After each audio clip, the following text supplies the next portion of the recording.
Entekateka zomwoleso gwa Bride Groom ogutegeka bwa Vision Group buli mwaka ziri mu jjiya gwa kubeera Lugogo mu Multipurpose Hall okuva nga 28 okutuuka nga 3 omwezi guno. Abagenda okwolesa besunga nga mwe muli aba Penny Bold Bridals abasangibwa ku Annex Building ku Bombo Road. Abakulira Penny Kageye agamba nti yatandika n'omuddala gumu wabula olw'okwagala ennyo okuzuula ebipya mu katale obugumiikiriza n'okukwata obulungi bakasitoma kati muvugirizi wa mwolesa era ng'omulundi guno awezezza emidaala 20. I have seen growth.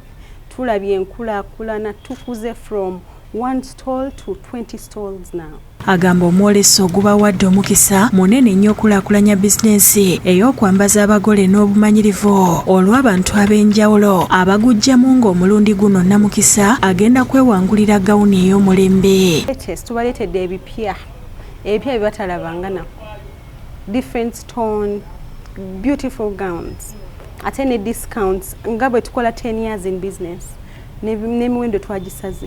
Kageye era ategeezezza nti bagenda kwolesa ebintu ebipya okuva mu mawanga ag'amaanyi mu kwambala ate ku miwendo egisaliddwako n'akunga abantu okubaayo mu bungi. Mwenna temutusubwa ku Bride Groom Expo 2024 egenda okubeera Lugogo kuviira ddala 28th up to 30th of June. Bo aba signature jewelry nga bano batunda mpeta, necklace, amasaawa ne perfume ku kizimbe kya Plaza ne Universal House bakowodde abantu okujja mu bungi mu mwoleso guno. Bagamba namukisa bagenda kumuwa empeta ey'obwereere. Nakel Dakan omutandise owa signature jewelry agamba nti omulundi gwabwe ogwasooka mu mwoleso basanga ebifo biweddeyo kyokka nga n'akafo akatono ke baafuna kabaagaza omwoleso guno nga ensonga lwaki tebasobola kugusubwa. So on the first expo actually I came very late, but I contacted the New Vision staff